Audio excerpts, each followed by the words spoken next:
Hello fellow summoners, and this video is part 1 of a 4-part series where I use Wind Claude 100 times. I wanted to prepare for Summoner Duels ranked, and I felt that the best way to do that was just to play more Summoner Duels. Before we start, I would like to give credit to LukeTheNotable, as his 100 drops series inspired this one. And with that said, let's hop into game number 1.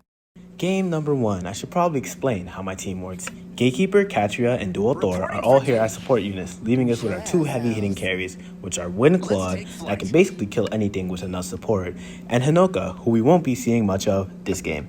It's still important to note that my kill power without those 2 is extremely iffy, but hopefully that won't be much of a problem.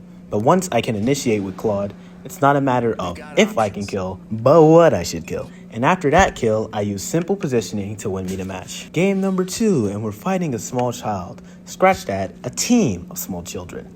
This game lets us get a glimpse into Hoka's true power. Trust me, it gets out of hand quickly. But due to Gatekeeper hitting about as hard as a wet noodle and the map moving due to the opponent's earth-rendering captain skill, I was forced to take a disadvantaged position.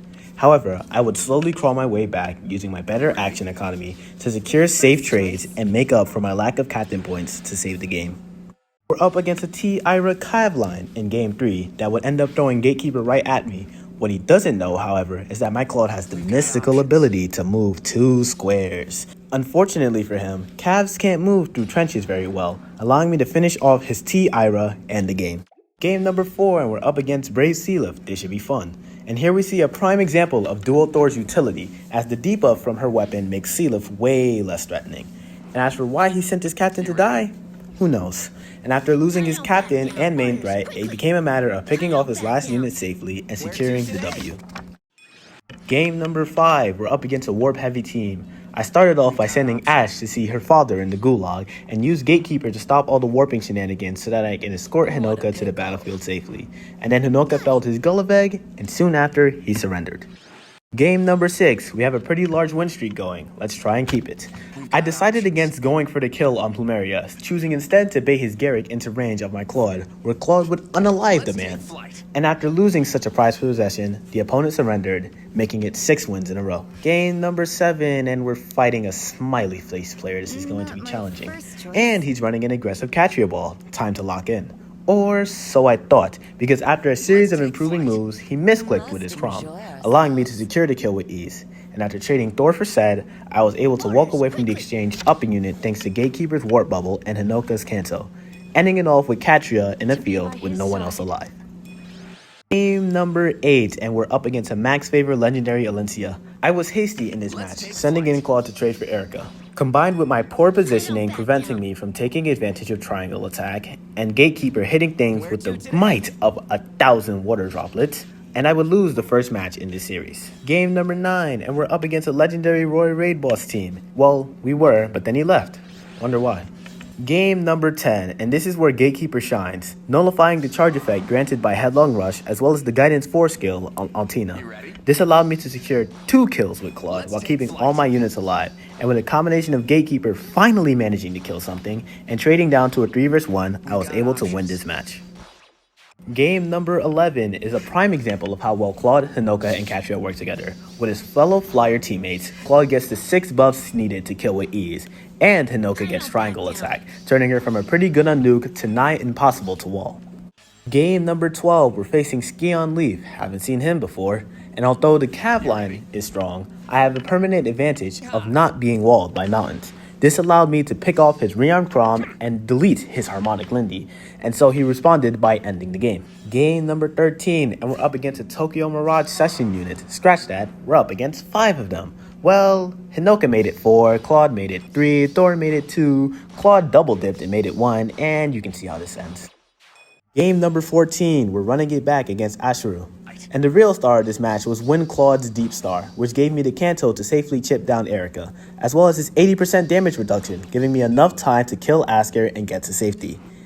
And after I made some trades with Thor and Gatekeeper, he surrendered, and now we're even.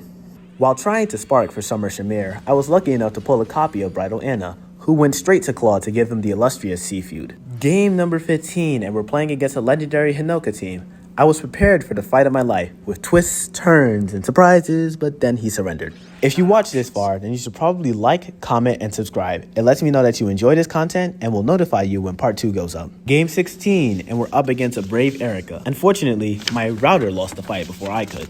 Game number 17, and we're up against a tyrannical pay-to-win player. He may be the second coming of you-know-who, and it shows as he is yet again forgetting about what the enemy is capable of. After that trade, I used Gatekeeper to deny him the fun of moving his units and remove Ymir's title of Life Mother using the funny bowwoman.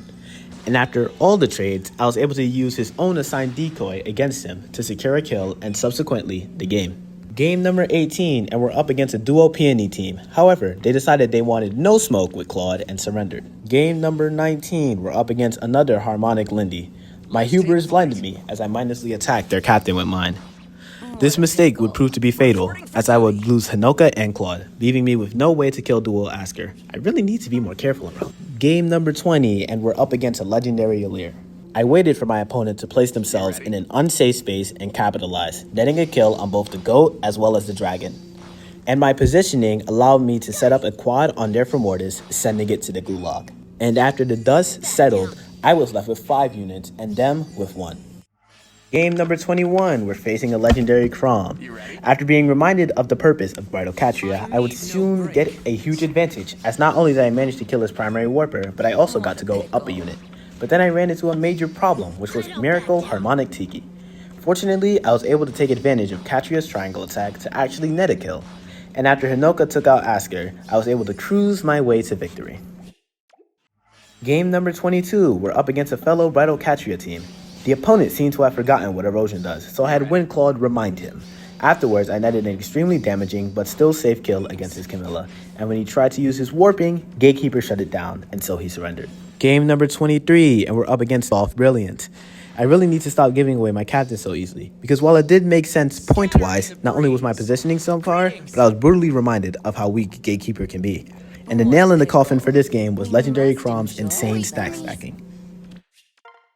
Game number 24, a tiebreaker with a Shuru. I slowly traded down, using Thor, Claude, and Hoka to get kills on some of his tankier units. However, I was reminded that no matter what they added in his refine, Gatekeeper cannot kill anything. Game number 25, alright, last game of part 1. Let's not end on a loss. As if you heard me complain about him last game, Gatekeeper would show up clutch, decreasing the opponent's range so I can escort Claude to the front line safely. And right as my Claude hit the mountain, my opponent surrendered. That last win gave me a record of 20 wins and 5 losses with this team, or a whopping 80% win rate. I definitely got better with this team as these matches went on, and this team itself got better too. Make sure you subscribe so that you're notified when part 2 goes up, and I'll see you on the battlefield.